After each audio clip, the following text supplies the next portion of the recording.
Allow.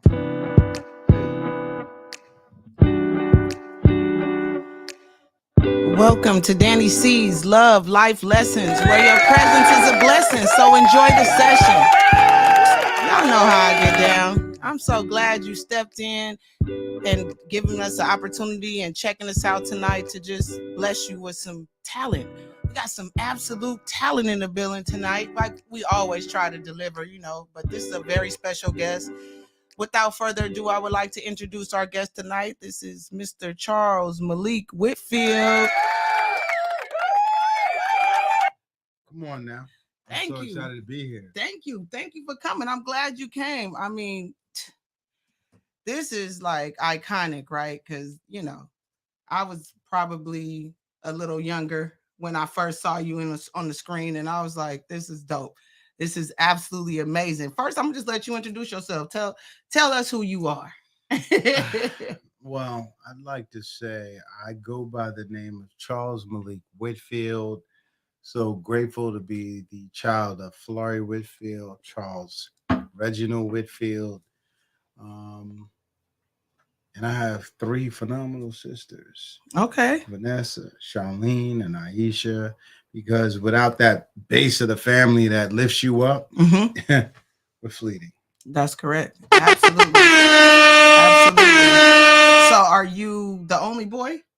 I'm the only. Oh, okay. Only. So are you younger or older or in the middle? You fall in You the know middle? what? I probably would say kind of middle, but my little younger sister Aisha, she's the youngest, so she's the baby. Okay. So I gotta hold it down. But being the only boy, you probably thought you were the man. I'm the oldest anyway, because y'all just girls. It's just I'm gonna just call it different. Okay. I grew up in the Bronx back in Okay. the days where it was really burnt down in the Bronx. Mhm. So to have two older sisters and one younger, at that time, to understand, I grew up where hip hop started. Amen. Amen. Let's talk about it. So when you talk about Melly Mel, the Furious Five, everybody, that's who I grew up with. Okay. Kango, rest in peace, Kango. Mhm. To be in that circle of life and love as a young man, and also be treated with so much care and delicate love and appreciation, even while the storm is going around us, because drugs and everything else is rampant. So bodies are falling at a young age. Absolutely. So we get used to it real quick, which is what people might call at this particular time, they have PTSD. That's what they call it. Wasn't called that. No, it was just survival of the It fittest. was called, guess what? Another body just dropped. Now what's up? Right. So I have just a great appreciation and affinity of love for so many people, not only who passed on love to me, Barstow, everyone. Gun Hill, Okay. there's no in between. So when we start talking about even at the progression of what that looks like with Rough Riders and everybody, this is in my backyard. It's in my backyard. So even when we go later on to Biggie and Clinton Hill and Washington, so I'm not just the Bronx. I'm not just Harlem. I'm not just Staten Island. I'm not just Queens. When I say fully New York, fully New York. Okay. We charged up. Okay. So when did you come to California? Ooh, man. So the first time I came out here in Cali was probably 90, 91. I kept coming out, screen testing a few things for some projects, and I became great friends with Mo. Some people call him Morris Chestnut. Okay. Quite a few other people, dynamic actors, artists, and in between that, still trying to find my way. As an artist of a multitude of kids being reached out to, and also given an opportunity to survive creatively. Be a part of. I'm the founder of a group of dope actors and performance people, and a part of City Kids. Okay. The original members. So we talking Malik Yoba, Isaiah Washington, Donald Faison, wow, Lisa Carson, Rennie Santiago. There's so many, so I can't do a disservice to understanding that when people step up and they give you an opportunity to expand your creative horizons, it's everything. Absolutely. So when let's back up. Yeah, when you say you came out here and you're doing screen tests, when did you first know that acting was something you wanted to do? I never wanted to do acting. You didn't? No, I was going to live and die in these streets. Wow. Now that's a story. We got time. Well, it's a very real story. It's a story that I was really afforded a lot of people in the Hispanic community. Right? I say Hispanic, it gets real vague. Yeah. You know, if you're on the West Coast, sound like I'm talking about Mexicans and maybe somebody else and this, that, and the other. New York and the East Coast, you either talking about Colombians, Dominicanos, Puerto Ricans. And so that journey, I lived and grew up with nothing but a plethora of great people in my life. Dominican, Puerto Rican, Colombian, you name it. So to go through that journey and understand what that hustle looks like on the street, but also what that pain looks like. We see pain on a regular basis. Yeah. We become numb to it. We see it so much. Rest in peace, DMX. Absolutely. We become numb to it. You know, I'm in the Bronx, so rest in peace, Heavy D. Heavy D. Oh man, I loved Heavy D. Absolutely loved Heavy D. We talk. I'm not saying rest in peace because it's rest in peace. It's rest in peace to dear friends. Yeah. And so you have to appreciate the time spent and their time spent and the time spent in our lives allows us to thrive. Like, don't take it for granted. Absolutely not. Every day I live like a Beverly Hills housewife, and I'm not one. I live every day like this is my last. I probably should do better financially. Thank God for my husband because he's better with that than me. But I absolutely live my life like to the fullest. That's why now going into this journey to have a child, I know I have to make changes. Right? I have to look. Changes is essential. So when it comes down to life and the productivity of life, we also have to understand how we have to be grateful. So when we start talking about what I want, I have to go back to the basis of the beginning. So when I have a teacher by the name of Marianne Larkin, no one in the Bronx is thinking about acting. Right. We can break dance, we can think about rapping, but artistically, to think about the creative journey of acting. And so she created an opportunity for me to get scholarships, train with her, study with her on a regular basis. She got many other wonderful artists before me. I remember this young gentleman, Adonis. He was a brilliant actor. He could have been anywhere, but he was also afforded a scholarship at SUNY Purchase. Okay. So she was implementary in the help process that we all need. Because if we don't have help and we don't have a support system, well, we're going through the process, but it's very difficult. So to have that and then be able to go to world-renowned places like Lee Strasberg, Herbert Berghoff, Uta Hagen, people don't know that. They read the books, but I'm part of the old regime. Wow. That's deep. So, because when you think of me in acting, you might think of Temptations, but you're not understanding. You're talking about I'm 35 years in the game already. Wow. Wow. Yeah, and that's what I was just gonna say. You know, I know people. I mean, that was a great role. I mean, because nobody's first of all was doing television series, movies like that. That was what, before the American Dream or after Jackson's American Dream? No, this was after. And first of all, forget what I'm talking about. Forget what we accomplished as a beautiful team. Think about what Suzanne DePass has done. Yeah, right? Because Suzanne DePass before she brought the Jackson series, she also brought Lonesome Dove.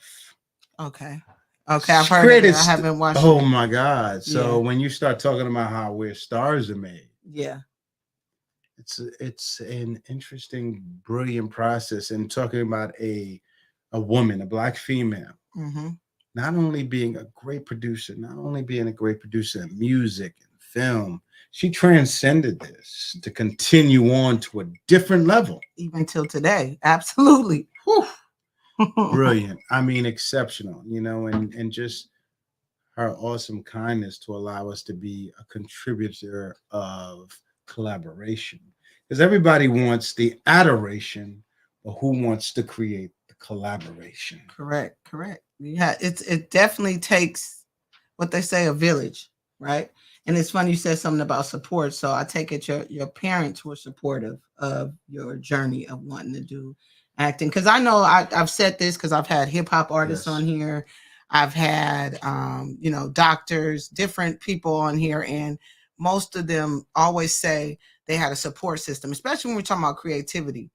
Because your parents want you to be at your best, right? Most of them, like, I want you to be a lawyer or a doctor or something they understand. Like for me, me saying I wanted to be a comedian and a hip hop artist, my grandma would just laugh, like, girl, go to school. I have to honestly say that I was probably more of a lost child than I was a on hands child. Okay. Because these streets raised me a little differently. Okay, got it. Because I had wonderful parents that you were considered middle class. All my other friends were considering them extremely poor. Mm-hmm. Yeah. Well, guess what? Every time that welfare check came and they were fresh to death, I was still out, just reckless. Mm-hmm. And so not to have that support, even how you feeling, because how kids back in the days could be so harsh about what their comments and how you look or how you dress. Mm-hmm. That was a real different scenario for us growing up. And so when you understand, like, yo, this is what I need, this is what I want, and this is what I won't take a short on. Yeah. It changed the dynamic that I'm grateful for my parents. I was a young man, which is very uncommon. I lived on my own at a very young age. Mm-hmm. So when I say on my own, like, I mean on my own. Right. 14, 15, pay your bills. Yeah. Know what that rent looked like. Wow. Know what that responsibility looked like. How you gonna eat tonight? I've never had a roommate that's another man. Now, I'm hitting you with it. Now, mind you, a shorty might be aiming staying with me. Right, that's what I was about to say. See, I never lived with a woman either. So, and I was on my own at a young age. So our stories are a little similar, but right. I'm just a woman and you're a man. But what it comes down to is it's a universal journey of when we understand unwavering, that when there's things to be done, we have to look inward. And so the inward change had to come from me, not like what's going on outside and this, that, and the other. So the progression came from people who gave me a blessing and said, show up. If you say you believe you're going to be this and you believe that you can do that, don't waste my breath, my energy, and my time. Show me that you are exactly who you say you are. Yeah, absolutely. So we're here now. Yeah, absolutely. I'm rocking with Dani. You're rocking with Dani. I'm like, I'm gonna keep it real. I am so shocked how cool you are. And it's funny you mentioned, you from New York. A lot of my friends, they laugh and tease me because, I'm from Inglewood. I'm from the other spectrum of what you're saying. Inglewood, California, Crenshaw, Imperial, West Side. Come on. Listen, you don't understand. So what happens is that most people don't know is when you come out here and you so fortified, I don't care what city you're from, you're going to hang out in Inglewood. You're going to hang out in Compton. You're going to hang out in Long Beach. You better. It's going to feel so comfortable and so home. Yes. There is no place, and people that have met me and understand, there's no place too gangster. Right. It's no place you can't go. There's no place that I can't be so comfortable. That's what I'm talking about. Because this life. You know what I'm saying? Yeah. This is family. It's nothing but an outside backyard barbecue. That's correct. This is love. Come to the cookout. Come on. That's what we're doing. That's what we're doing. Now, I do want to say, I do my research. I got a little journalism in me. Come on. You were on One Life to Live? You did your soap opera thing? I did my soap opera thing. Now how was that? I know it's that seems like, when you're going from Otis to that, you kind of, or from that to Otis, it's a little different. What's that like? Because I know soap opera acting is different than like, your regular sitcoms. I've heard different stories. And you can see it. My mom used to be like a dead set Young and the Restless. She would like VHS tape it. Like you would get your butt whipped if you messed up and didn't you messed up and taped over it. Young and Restless, all I have to say first is thank you, and I love you so much, and I miss you so much, Christoph St. John. Oh yes, my absolutely, brother. Absolutely, yes. So people get confused, right? Because we African Americans, so people want to categorize us. So people also want to categorize acting. Yeah. But there can be specificity in acting or what works in a certain genre. Soap, horror, action, whatever it may be. Yeah. But you have to also understand that we are more than they ever could conceive. And so when you choose to push the button of more, then you better come with the adulteration of the work. And I believe the truth in work, the truth in work, the truth in who you are, the truth in what you want to bring and pass on. Yeah. That's undeniable. Yeah. So there is no specific space for us to have specificity, but you will have a wild journey to dream and knowing that you need to yearn for more. Absolutely. That makes sense. Yeah, it does. It absolutely does. But does it answer my question? Did you like it? Oh, you know what? I appreciated it and I respected the journey. Let's go back, because you did your journalism, but I don't think you really found your truth. When I did One Life to Live, I also got stabbed, slashed, the whole journey while I was playing Dr. Ben Price in New York. So when you go through a journey that can be that much, when you're being lifted up and giving adoration, it also caused pause to say, what's it all really about? Yeah. So I have an appreciation, one, for every soap actor, because they can call us soap actors, under someone else's terminology. Right. But I believe they're great actors. Yeah.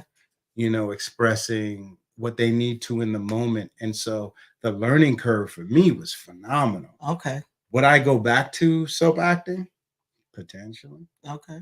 Maybe I might want to own my own joint. Maybe I might want to do my own vision of it. However, I just know this it teaches, right? We're always relearning and learning a new discipline of us. Right. And then growing from that. Yeah. So yes, so extremely fortunate and grateful. Yeah. Because I didn't know that. So when I did my research, I was like, oh, okay. One Life to Live. Everybody knows One Life to Live, Yes. That's amazing. So TV, we got to talk about, the Temptations. Like you said, well, you're bigger than Temptations. Does it irritate you? Do people call you Otis out in the street? It actually inspires me. Good. I'm glad you said that. I knew you would say that. I talked to Leon just 2 nights ago. I need a favor from him for something else. He's right now taking care of some business, got to go out of town. But don't be surprised if you see me and Leon do something spectacular together. Okay. I'm ready for it. Because I believe we're not only overdue, but I'm also in a position to create, as a creative, to create my own specificity of what I also want to present. Nah, that's what and so I'm excited even about the possibilities of me and him doing something together. And I don't want it to half step. Right. And I want to make sure that, most importantly, and I ain't hitting you with no glaze. Okay. If me and him don't have ownership, then we're not going to do it. Now that's what I'm talking about. That's absolutely where you want to be, where you want to own everything that you do. Because I think we get caught up as a people and in a monetary thing. And I don't know if you see this in the news right now. A lot of people are selling their company. A lot of Black people are selling their company I know nothing. My friend, I know nothing. I don't know now. I know what you're talking. I don't know. Listen, it's not about what other people are doing. Mm-hmm. It's about what you're willing to contribute. Yeah. You see, because a lot of people, I feel like this life is about distractions. Yeah. Mm-hmm. It's not about what other people are doing. Only when it comes to us are we talking about how many Black billionaires are there. Yeah. That has to be quieted down. Has to be about what do we want to contribute today and how are you doing? How are you feeling today, Dani? I'm feeling absolutely great. Tell me, this year, we're in 2023. So let's go to 2022. What was the most difficult thing for you to deal with in 2022? I'm here. I'll wait. A few moments later. I would say a new person coming into my corporate space that didn't really gel with me. So basically, a new superintendent in my workplace. I think that was probably the most difficult shift of me going to a position where I don't like my job. I haven't had that in a very long time, over 10 years, and now I wake up and I hate coming here now. And that sucks. And I only have to come here 2 days out of the week. And I still fucking don't want to come here. I don't want to deal with you. I don't want to talk to you. So when I'm hitting you with this, the journey is, did you really hate coming to work? Or did you hate that you were giving away your control? I hated that. If you want to say it that way, that's funny that you said that. I hated that a control freak came into my space and tried to,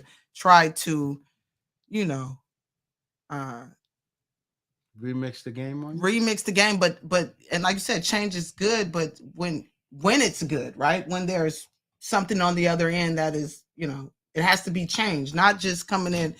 I don't like this pen right here. I'm just gonna move this pen over here. From now on, this pen stays over here. Like, make it make sense. But so our journey is, as we hear right now, making lives better. Yeah. That person just made you better. Because you got to be fortified. You got to go through the rain. You got to go through the fire. You got to go through the uncomfortable moments that say, and still, I'm dynamic. Yeah, absolutely. And still, you can't rock with the monster, the beast that's love. Right? Because when people start to steal our love, and why I see so many of our young people, everybody's being affected by somebody else and what they're doing. Yeah. And us to change this dynamic is to say, yes, I'm open to change. I'm affected by this. But how can I also redirect my energy with my loved ones and make sure that I'm lifted up higher?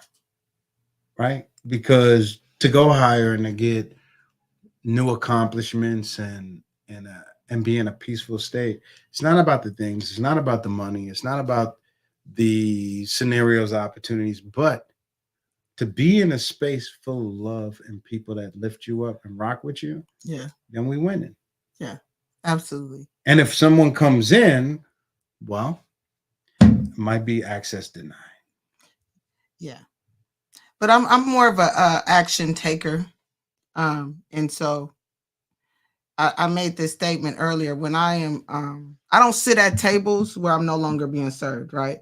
If everybody, you go out to eat, you eat, they bring out your appetizer, they bring you some water, you order you some entree, you might have a salad, right? You order, you finish. When you finish eating, it's gonna do a little banter, a little talking, but it's other people coming in late. You most likely gonna be leaving because I don't sit and watch other people eat. And that's my analogy for it. So when I don't like something, I make changes. I don't complain about it. I just make a change. And today, I got a new position today. Like, God is good. When I don't like something, I make moves. That's what I do. Because I'm not gonna sit anywhere where I'm uncomfortable. And that's the change part. I just made a change. I made it happen, and I know it's a positive change. So, I mean, that's why I had to think hard when you said something I dealt with that was difficult last year, because not to you know, toot my horn, but beep beep. I don't have a difficult life. I have a really good life. You know, like you said, something about being grateful. I'm very grateful for the life I have. I have a wonderful husband. It's nothing that I don't really that I want that I can't have or obtain. I have, you know, both my parents still here with me, you know, doing well and loving up on me. So I have a wonderful sister. I have a wonderful family. You know, I had this podcast. I did this. I'm proud of this. This is my baby. This is my baby. I did. Listen, I'm happy to be here. I'm happy to have you. So you can hit me with the hardest questions you think they want to know. The hardest question? I mean, it doesn't really matter, you know. Are you married? I am married. Okay. Are you been married for a long time? I've been married for a good period of time. Okay. I don't know what a long time means. You know? Okay. Have you been married more than once? I have. Okay. Yes. So I'm on my second marriage that I'm grateful for. Ain't gonna be no third. That's right. That? Let me you okay. You know, I'm not gonna say never on nothing. Right. Absolutely. But I always have to appreciate and have gratitude, you know. It's a learning curve. I'm always learning, you know, and so the journey of family is my greatest cornerstone. Yeah Absolutely. I think my greatest accomplishment is my marriage. Me and my husband have been together for 19 years. This is our 19th year, and we've been married. It'll be 8 years this year. So we've been together 19. I count all them years because that counts too. Listen, So I have 2 anniversaries. People like, I thought my wedding anniversary. Yeah, I was 8 years, but you know, I grew up with this man, so I gotta count. It's 8 years. I'm sorry, it's not. It's 19. It's 19 years. Oh my God. 19 wonderful years. Y'all were together before y'all was like, we were engaged. No, let me tell you, this man proposed to me 2 years into dating, and we were engaged for a long period of time. That's a good time. Hey, listen, there's no reason to rush. Bro, what do you mean? No, now you gonna say there's no reason to rush? There's no reason to rush. No, absolutely. Everything's gonna be okay. No, it was absolutely necessary for us to get married when we did, though. You know, I would talk my crap, but the way we got married, everything, like, it was perfect. God did it. God absolutely did it. He's my best friend, though.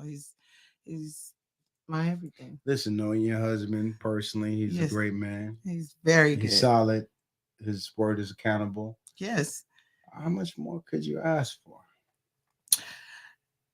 I can ask for more. Listen, that's all. that BS is at the Grammys and everything else. And then when you get it, you're like, oh, I didn't know it was like that. Triple dipping, quadruple tripping. Right. Quadruple dipping. So, yes. Back to you. You said something about, you know, directing and doing some things, creating. We should be seeing and some new things very soon. On both sides of the camera? Both sides of the camera. I'm very busy about the journey of producing, creating content, but also just, you know, I've been a supporter of a lot of talent for many years. I'm going to continue to do that. I continue to teach as well. That's good. I teach one-on-one classes for my brilliant students that are out there doing phenomenal things. I'm really proud of them. And my journey is to support. Sometimes I support extremely quietly. Okay.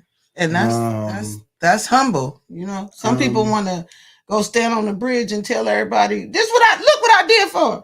Well, you know, my journey is not to necessarily expose them. I know their work is going to expose them in the righteous way. That's what's up. So I just want to be a support system and a place where they can come back and know that they can have balance of truth, and just somebody has the best intentions for them. You know, everybody's not going to make it, but I believe everybody can make it. It all depends on how long you want to stay in the journey. You know, so, and the directing journey is happening. producing journey has been happening. Right. What we're looking to do on the directing journey is it's a multitude of things, as well as network TV, and it will be done. Yeah, absolutely. And that's funny you mentioned the network TV. I was going to ask you during, you know, a lot of people were out of work during COVID. You know, they could not go to work, but the irony was acting. I feel like y'all was still working because then I was out of work. All of this. That's not true. Yeah, I mean, but then I'm just thinking we had all these Netflix. How do we get all these Netflix shows? First of all, let me give it to you thorough and uncut, raw and uncut. Okay. Perceptions of the business is not truth. Yeah. No, right? I It's know. perspective. So people's ideology of what they perceive to be the truth becomes their reality. But that's not the truth. A lot of people were not working, unfortunately, and a lot of people didn't, even not after getting their vaccination shots. That put them also in another peg hole. So it's not the case. And so if we're going to go real numbers, and when we start talking African American people and the amount of opportunities that are there for them, you're talking, you're talking on the other realm, that opportunity for other people is 92 something percent.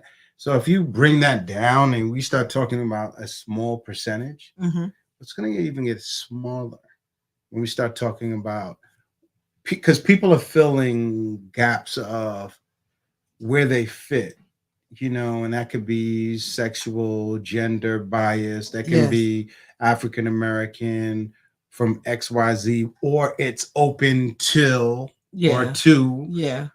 So there's so many phenomenal artists, not to take away from all of their hard work, but there's so many phenomenal artists that really should be championed and also working. So it's a tough game. So false perception be like, y'all been good. Y'all had to keep it moving. Yeah. No. Yeah. That's not true. Well, maybe I may be looking at it on the sense of I started seeing more shows being created, right? Because we didn't have nothing. We couldn't go outside. All we were doing was watching TV. I joined the whole Facebook. What were you watching? These new Netflix You were shows watching reality shows. You were watching other things that were not necessarily creative or a division of artistry in the way in which you might have come to know it. Yeah. Everything is evolving. So there's nothing wrong with it. Yeah. But people's false perception puts them in a place that says, oh, and I'll give you an idea of what that feels like. That's like, oh my God, I saw you in a new movie. You must be rich. You must have made $1 million. And people are like, oh my God, you got 3 million hits. For me to do Cheerios commercial and be the first Black guy with a white woman. Interracial child. People have false perception of what is they believe to be the truth, but not. And it may look like the truth for somebody else, being the spokesperson of Subway and then doing something crazy. But that's not us. Yeah. Those are two different worlds. Yeah. So I got to call it like that. But it's also back to what you said about perception. I mean, it's what your idea of rich is. I'm rich already. Now, I ain't wealthy, but I'm rich. I have a wonderful marriage. I have a wonderful family. I'm living. I have a good job, a very good job. And I get to do this. I have a pretty cool life. I go hang out and stuff. I might not be around all the celebs, but I do something every weekend too. But it's also, but Dani, it's also important to know that for all of our people out there, you can never reach your peak. Yeah. May you never reach your peak. Yeah. No. Because if you think that you've reached it now, you can't even imagine what you can accomplish above and beyond. When we think about our Tyler Perrys and our Oprah Winfrey's and so many. I mean, we think about our Shonda Rhimes and we think about, the Ava DuVernays and so many people. The journey is never to really reach our peak. If we're not striving something else, interpretively we may go, well, Jay-Z and Nas and this and that and big. No, you have to go above and beyond because what's coming next will blow our mind. And that's the great thing that we have to be open to. It's possible. Yes. Right. And if all things are not possible, then we would stop doing our prayers. Yeah. We would. Yeah. We would stop getting to our knees and giving humility and thanks. Right. Because we would have the false perception that we got it covered. Yeah. I wish. We don't. I wish I did, but I don't. I wish I did have it covered. So. Yes. So tell me, what's your favorite food? My favorite, like chicken and waffles. Would you say? Nah. Oh, okay. It's definitely not. It would definitely be seafood. It would be something. Yeah. It would now, you cooking that, or are you just eating it? I cook very well. I don't know what that means. I cook. I burns. Well, I'm a chef. You're a chef? Oh, come on. I'm not a chef. I'm a hood chef. Well, I'm sorry for you. Inglewood. So sorry for you. Inglewood. So sorry for you. Then you can be a sous chef. But how you know about that? what? But my granny raised, right, all up in my house. You know what I'm saying? We hit rich people in this motherfucker too. Nah, don't worry. You make that okra. Make the okra. I could. I don't know about the okra. You don't make okra? I only made it recently because I was trying to be vegetarian every other week. There's nothing wrong with that. I try to make veggie soups with okra and all kind of, man, come on. Fertility is a journey. Okay, it's absolutely a journey. Right. You have to change your lifestyle. It's so many things I used to do I don't do anymore. It's all good though. You have kids. I support you. I do. So you know how you have to, you have to make some change. You got to remix. Yeah, you have to remix it up. You can, and I like to party. I like to hang out. I definitely need a huge house because I want to have backyard boogies every weekend. That's my mind. In my mind, I think everybody likes backyard boogies until someone has to clean up. I'm just saying. Somebody got to clean up. That's the only problem. When everybody leave, you're like, hold on, come back. Come back. Why are you running? Why are you running? Oh my goodness. Yes. I always talk about food because I love cooking. Yeah. What's your favorite food? I like cooking a lot of seafood. I used to cook a lot of. When you say seafood, what do you mean? What type of seafood? I like salmon. I make a mean salmon. I make a mean king crab, mashed potato. I mean, that's rich shit. I ain't got king crab money. Well, listen. Rich starts here. Rich starts here. There go the perception shit again, but then he throw around king crab legs. Like, come on, quit playing, bro. Listen. I'm here. I'm here. And they probably be like this big, huh? When they come out, you got a little bigger. A little bigger. Oh, okay. Listen. We snow crabbing it in this motherfucker. No, get all that snow crab. First of all, once you get kids, children, right? You want to understand Costco and all. Oh yeah, Costco. Man, every time I go to Costco, I spend $500. Listen, don't. It's a trap. It's a drug trap. Because I like. But now you can't even feed a kid. You can't even feed a family in there because inflation is expensive. Yeah, it's expensive. Yeah, that's why my kid gonna be a vegetarian. That's what Dan going. My kid's gonna be, everybody come my way. I'm like, I have fresh leaves for you. Okay. You would like some fresh leaves, and that's correct. That's it. You gonna be Popeye like a motherfucker. You gonna be eating some spinach. Listen, I'm with you. And I could even give you a side of oatmeal, not grits. Right. Oatmeal cheaper. I put a little cinnamon and sugar in it for you, baby. Don't worry, a little butter in there. You good. Straight. You good. It's great. Keep it flowing.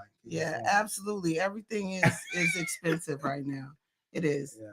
But it's cheaper. Not even that. It's cheaper to eat at home. So that's why you ask me, do I cook? Because it has to come from love. You go outside and it's gross. Even though I did you do something for your wife for Valentine's Day? Do y'all celebrate? It's not about what I do for her. It's about what I do. That sound like drag, bro. Just answer the question. That's that actor shit. No. Y'all don't answer nothing direct. Y'all. I'm telling you. See, because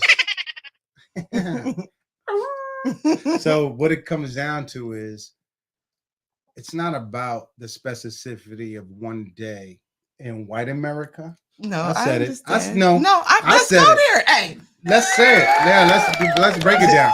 Because on Valentine's Day was Frederick Douglass' birthday. That's right. So if we're gonna talk about something real, come on, power to let's the give them people. some that. But they that can means you feel. didn't give her nothing. Listen, that's not the point. The point is, here's the point. The point is when I do something, it's about the entire family. That's right. And so when I want to section off a specific time and do something just dynamically about her, then we're clear about that. Yeah. And also, most people don't do because they think that the guy's supposed to do something. We switch every year. This may be my year, but next year's hers. Yeah. And whatever she wants to do, then that's what we're doing. That's nice. Yeah. So, it's not like, too many brothers be walking with way too much on their shoulders. Like, I got to do nothing. You can't be talking like that around. I've got to do nothing. You can't be talking like that. Excuse me. No, you don't woke have up and to. said, "You beautiful. You great. Oh. You good. You blessed." I know you did not. You blessed. Okay. Got it. What's for dinner? Yes. Turkey sandwiches. No, I didn't say. See, that's what happens. You took it too far. Potato chips. No, back to the fucking oatmeal. Back to the oatmeal. That's good for your digestive system. No, it's funny because I don't think I make a big deal about it, but I have been talking to him just about romance. Like I said, it's not about that day, any day, just romance. I think when you romance your kids, you romance your life. I don't got no kids. Not yet. Most people think they don't have children, but they don't realize that you are raising other people's kids by the way in which you act, because they're watching your back and watching what you do. So when you're speaking to somebody else's child and you're saying, "Hey, it'd be great if you did this," that you don't even understand that I am an auntie. I am a TT. So let me bring something back. I'm gonna give you the hardcore facts. It's very important to me. A few weeks ago, I got to speak to a woman who's been so instrumental in my life. Besides the woman who introduced me to acting, changed my life, she's passed on at least 30 plus years, right? Oh, wow. But I did a show and did a play back in New York many years ago, afforded me and allowed me to go onto Broadway and do some things. And when I heard her voice just a few weeks ago, I could just cry. Let me tell you why. Because all I could think about is how rich is my life because of this woman and what she's given to me. So I was doing this play back in the days, and it was also the time that she found out some important stuff in her life. But she was my first theater mom. And when I say she treated me so kindly, so lovingly, so wonderfully, well, at the end of the play, she said, "Malik, I want you to come with me. I want to show you something over the weekend. I want you to hang out with me." And I was like, "Yeah, sure. Fine. No problem." Her name is Michelle Shea. She's been known to do every August Wilson play, Broadway, you name it. Phenomenal actress. Wow. She's part of our DNA of history as an African-American in theater and beyond. And so she took me to this Buddhist retreat way upstate in New York. And they had these chants going on and this and that. And I was like, ugh, how long I got to be up in here? And she was just like, "Don't worry, relax, it's going to be fine." And I'm supposed to be there like 2 days. I was like, 2 days? I don't want to be here more than 30 minutes. Because I had a young spirit that always was looking where I needed to be, where I wanted to be, where I thought I should be, and it wasn't settled. Yeah. Well, let me tell you, I stood there and I remember she brought me a CD of the chants and so forth. And I still have it to this day. Wow. And it created such a stillness and a peace that I was there when I started to just embrace what was going on. I was there for over 10, 11 hours. And it created a serene peace in me that created meditation in my life. Yeah. That created stillness, intentional purpose, where I wanted to go, where I didn't want to go. And when I finally heard her voice after 20 something years, all I can say is how rich is my life. Wow. How thankful I am for her. Yeah. And so we may not have mothers in the sense that people interpret them, Mm-hmm. but she was my other mother Mother. and birthed so much love into my life. Absolutely. And so I say that to you. Don't think about the outside journey of what a child represents in the theoretical or actual sense that people are talking about. Yeah, like I birthed a child. Yeah. Oprah Winfrey is a mother of okay. thousands. Okay. I understand. Some people just want to go, oh my God, what am I getting? No, she's giving truth, love, a humanity, compassion. And that evolution can never be replaced, even by fake mothers out here that should not be. Yeah. I said it. Yeah. It should not be. Mm-hmm. So as we've been talking about a lot of black girl magic, now let's talk about a lot about this black man magic. I'm saying I'll wait. What black man magic? I'm just saying. I feel like. What? Did you say what? Hold on. Did you say what? You see that? And so now you have to reincorporate all the magic that you talked about your husband and all that he entails and all that he brings. Yeah. That is the magic. He's absolutely the magic. Hold on. But we're not talking about that. I'm telling you. We're not talking about this publicly. So if you want to get real, I'm sorry, it could be too real. You're going to keep it thorough in Inglewood, and the barbecues, keep it all the way. What?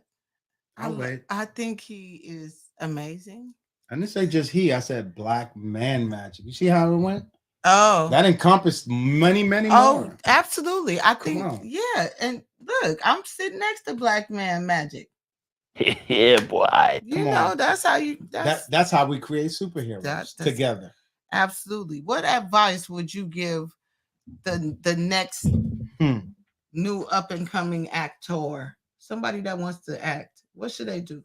What's the first thing I would say you should call 310-666-1918 and get in my acting class. There it is. One-on-one. I'm not taking a lot of people. Okay. But I am doing one-on-one because a lot of people can't afford to be in a conservatory where I've trained. Okay. And so my journey is how can I pass that on to them? Mm-hmm. See that?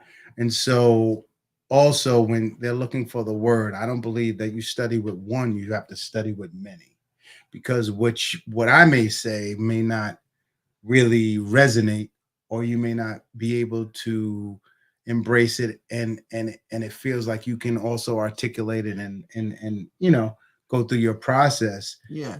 But if you study with the many, this is life. And how can you lose? You'll take what you need and leave what you don't need. Yeah, absolutely. You know, but the process is, don't expect no one to create magic for you. Right. You create your own magic and your own accountability and your own character, fortitude by the way in which you show up. So many people want so many things, but they don't show up. They don't show up. Your word has to count to something. Absolutely. And if you say it, then mean it. And if you don't, and you talk about, oh, well, but you don't understand. Last night, me and my girl, we started arguing. Well, guess what? You're not going to make it. That's it. Yeah. You don't even know that you missed your opportunity. Yeah, man. Been there. That's it. Done that. It's a lesson. This is Dani C's life lessons. I didn't even really open up the line. I didn't do the Dani C segment. Open it. You got a little minute. I got a couple of minutes. I'm gonna go ahead and open up the line. If you guys just want to call in and speak to Malik, Mr. Charles Malik Whitfield. You call him Malik. I can call you Malik. Absolutely. Okay. So my segment was gonna be about Black love, but it could be about whatever Let's y'all talk call about it. Black love. I really want to talk about it because I think it's something. I think it's something that is absolutely necessary.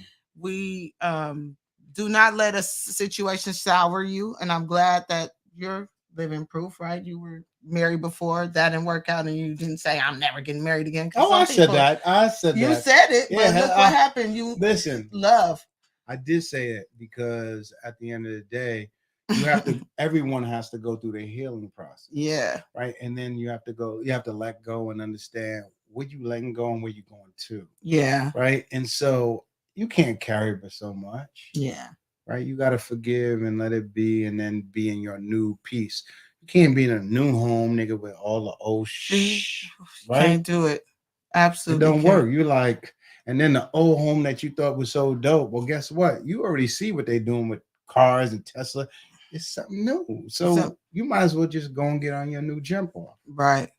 Do a live life, love lessons. Y'all give me a call, 747-888-0677. I think he already put it up on the screen. My producer is amazing. Shout out to Punch Entertainment. He always is on point. He got my back. Like, I love him so much. Speaking of Black love, it's amazing. I feel like the ones that I have single friends, and you know, they always say it's slim pickings, you know, because at our age, most people have somebody already. If not have somebody already, they are lying about having somebody already. They playing games. Let me keep it so thorough. So my mama is 90 years old. Wow. Amen. Blessings to I rock out with her every day, right? And let me tell you what's so dope about my mom. And she has a wonderful boyfriend. I ain't gonna call him little because he's way older than me. Because that almost came out my mouth. Like, she got a little boyfriend. Yeah. No, she got a wonderful boyfriend. Wow. He lives out in Vegas. He's in his 70s. Go ahead, Mom. Well, listen, that's not my business. I know. But my business is to support the journey of relationships. So when we talk about this Black love, I believe that people are so afraid to put an age on it and feel like they either cut off or they've lost their journey. Your Black love is going to be determined about how much you want to dance and enjoy your life. Right. And if you ain't willing to go out there and go get it, it ain't going to come to you. Right. Like, I mean, it's just that simple. Yeah. You know, I know a lot of wonderful, exceptional Black women that I do too. A man would be extremely profoundly happy to be even in their presence. But like you said, it's also, I don't know if it's logistics sometimes, because you know, certain areas you see the same. Women be tripping. No, men be tripping. Women be wilding. Women be wilding. Lying. Women be wilding. Men aren't being honest, or men got too much going on, or nothing going on at all. What's happening. Well, hold on. See, that's what's going on. Women be lying, talk about just give me the truth. I can handle it all. And they be like, I'm dating you.